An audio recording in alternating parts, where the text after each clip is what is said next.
Hello, welcome back or welcome. I just thought I would go ahead and share with you guys a book haul. I'm excited to talk about what books I purchased on Book Outlet. So I'm gonna go ahead and just get started opening this big chunker of a box. I honestly don't remember how many books I purchased, but it says warning, may contain awesome books. And I believe that. So let's, should I try to hold it up so you can kind of see?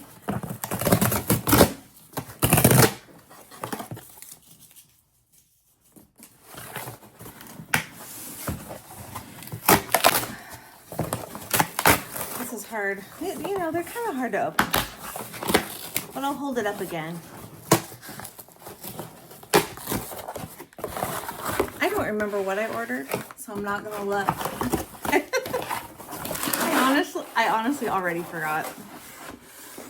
Oh, I think we may have some good ones in there. Okay, so I'm just gonna start taking these out one by one and quickly go over each book. Oh, okay. The Square of Sevens. I had never heard of this book, but when I was shopping during one of their sales on Book Outlet, I saw this on there and it sounds so fun. Okay, so apparently this is supposed to be a haunting Dickensian epic. So,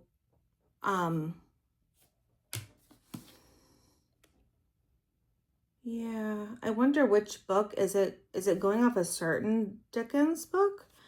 I don't know. Well, let's just read. I'm not going to read the whole blurb because these can take a long time to read. But let's just get going. So, fortune favors the bold. Cornwall, 1730. Okay, so it's historical. A young girl known only as Red travels with her father, making a living predicting fortunes using the ancient Cornish method of the Square of Sevens. Shortly before he dies, her father entrusts Red's care to a gentleman scholar, along with a document containing the secret of the Square of Sevens technique. Okay, then we have, oh yes, that's why I wanted to read this. Parts of it take place in Bath, which I've been to Bath in England, and I love it. I would love to be immersed in a historical setting in Bath. Okay, so she's trying to figure out who was her mother, who are the mysterious enemies that her father was always terrified would find him. So she's going to be going from Cornwall to Bath to London and Devon, trying to solve this mystery. So this is a mystery. Okay, and then, oh, that's fun. Okay, it looks like this is about almost 500-page book. I'm trying to get to this, what I'm thinking is fun here, but it's hard. Okay, each chapter has a card, like a game card, from a deck of cards. And then I saw some illustration in here. Okay, I see a map. Okay, let's see the map.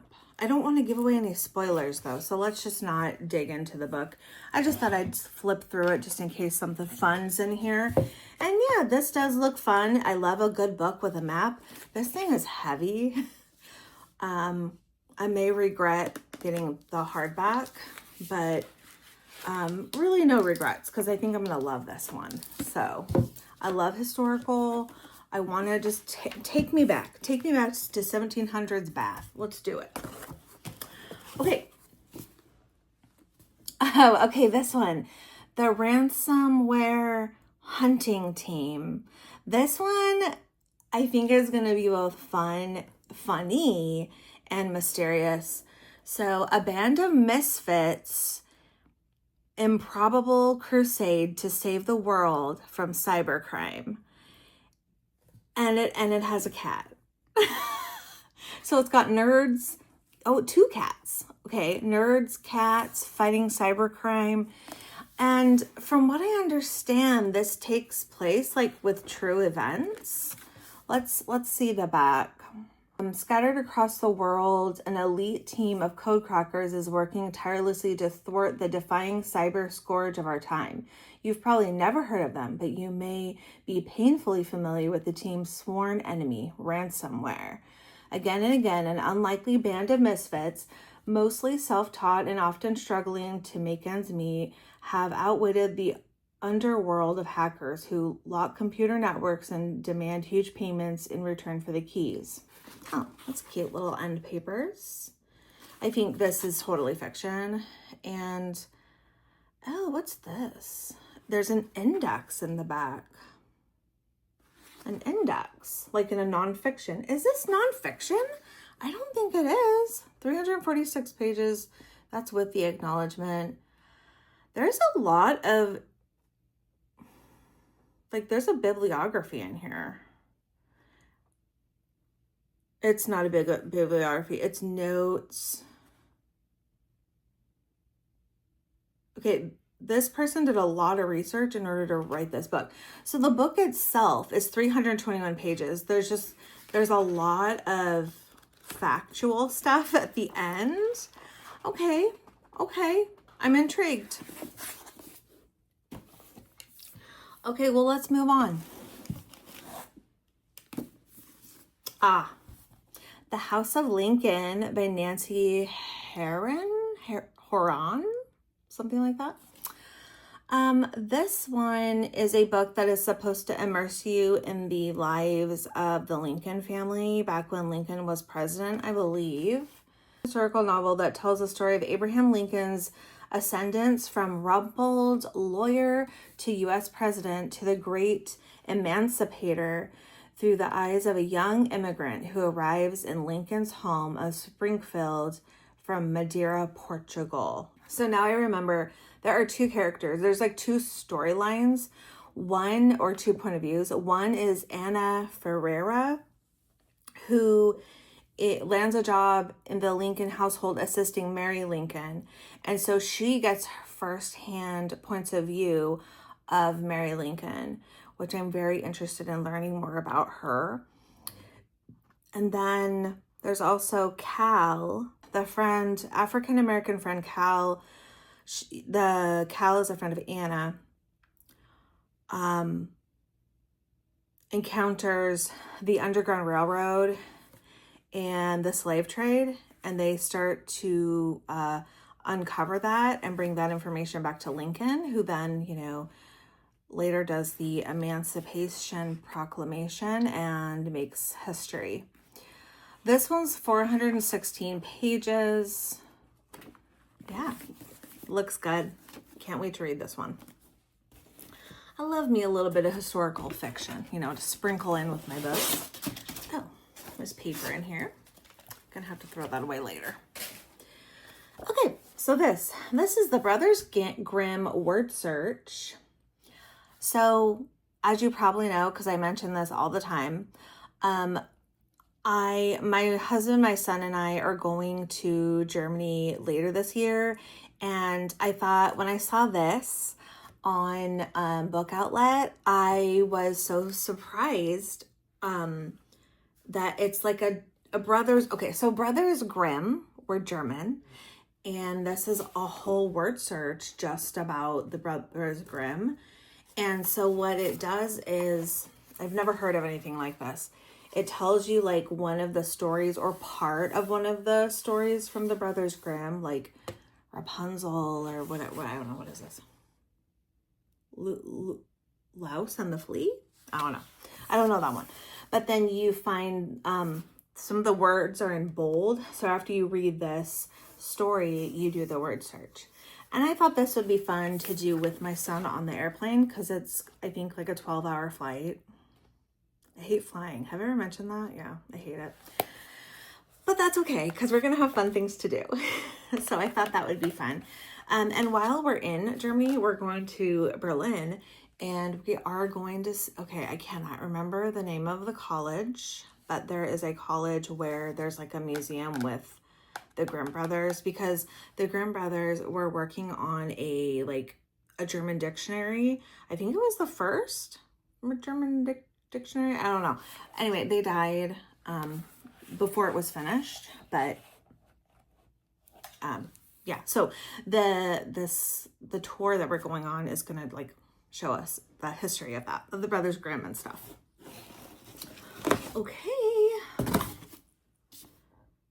Oh, sorry. You probably want to see it. The First Bright Thing by J.R. Dawson. I'm trying to remember if this is YA. I can't remember. I want to say this might be YA, but I could be completely wrong. Looks like 330 pages-ish. 1926. Okay. If you knew how dark tomorrow would be, what would you do with today? So this all takes place in a carnival setting, which I think is fun to read about. Okay, so Ringmaster Wren, to those who know her best, can jump to different moments in time as easily as her wife, Odette, soars from bar to bar on the trapeze. And the circus they lead is a rare home and safe haven for magical misfits and outcasts known as Sparks. Okay, then it talks about World War I. It's going to happen. And yeah, so I do think I remember that this may be a sapphic romance, or there's a sapphic romance in here. So I thought that would be interesting as well. So I could be wrong. Please look this up. Look up these books before you pay money for them, because I could be wrong about the sapphic part.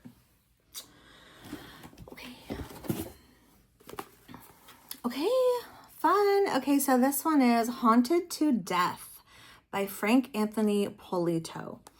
Now, I think, if I remember correctly, this is book 2 or 3 in a series. And I decided I don't care that I'm reading these out of order. I just really want the cover is so fun for Halloween. I'm going to put it on my fall TBR. And yeah, it's under 300 pages. Looks like it's 280 something pages. And it takes place in the 90s. Cool. And then on the back it says, this is All Hallows Eve. Partners and house renovation hosts Peter Penwell and OP, the font is interesting, OP Broadway try not to flip when their newest fixer-upper is rumored to be a haunted house. So, kicking off season 3 of their hit reality TV show Domestic Partners is a home renovation project with an irresistible hook. Woods Hall is a lavish 1930 manor home in the Detroit suburb of Pleasant Woods, once belonging to the town's founding family. It also comes with its own ghost. That's right. So this is a series with these people who have a reality TV show called Domestic Partners, and they flip homes, I think, but this is going to be a haunted house. And I don't know if all of them are haunted houses, like books 1, 2, and whatever. I don't know if they were as well, but I just thought this sounded really cute, so I got it. And yeah, if I don't care to read it out of order. It doesn't look like a book where it would matter that much I'm reading it out of order, but who knows? I'll let you know when I get around to it.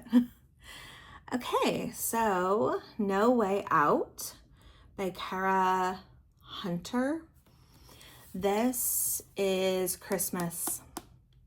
I think it's a Christmas thriller. And so I'm going to put this on my Christmas TBR. I do have a fall blind TBR, and then I have a Christmas specific blind TBR. So let me see here. This one looks like it's about 365 pages. And looks like a little bit of epistolary, but not a whole lot. A little bit though. That's fun. I love that epistolary stuff. Okay, so yeah, this looks fun. So let's read what this one's about. D.I. Adam Foley returns in the continuation of one of Britain's most enduringly popular and mega-selling crime series as a ghastly house fire on Christmas Day launches an investigation that shocks the community. I forgot to say, I think this is part of a series too. It's Christmas in Oxford, and firefighters have pulled 2 children from the smoking ruins of their home. The mystery deepens when their parents are nowhere to be found. Why were the children left in the house alone? Why is neither parent answering their phone? Were they kidnapped? Murdered? From the start, D.I. Foley, still reeling from her own personal tragedy, knows that this house fire is the scene of a crime, not an accident.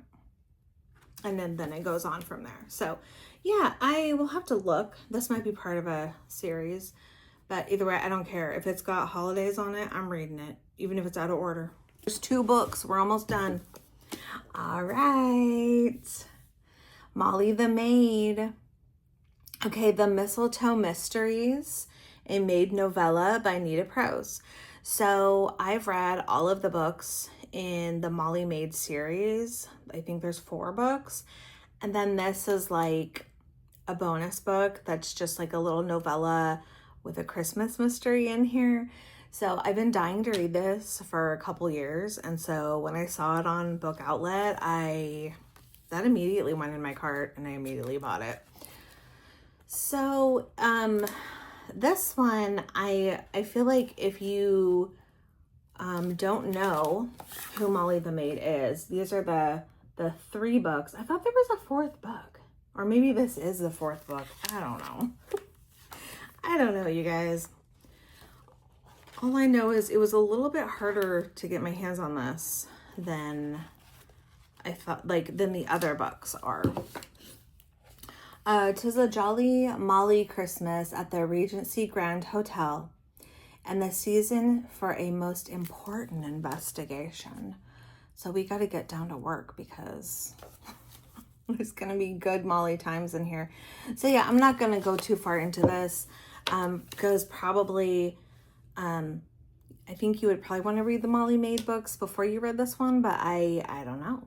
I probably would have never picked this up if I hadn't read the other Molly books first. But that's up to you. Okay, so last book. Oh, okay.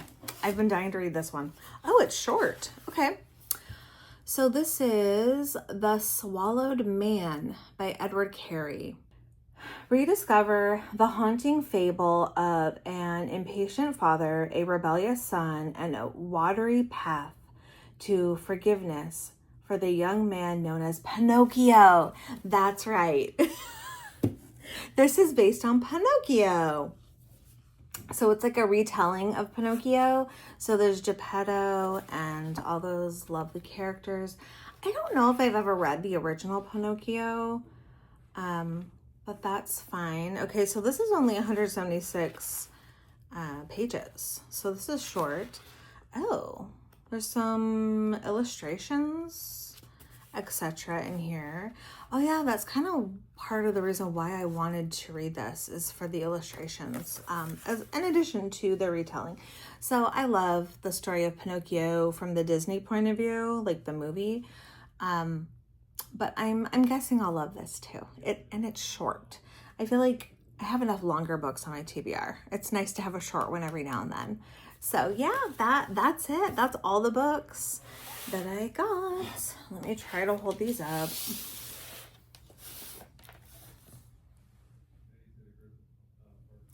So yeah, do any of these sound good to you? Have you read any of these? Do you want to read any of these? Did you hate any of these? Let me know. I'm very curious about all of these and what you guys think.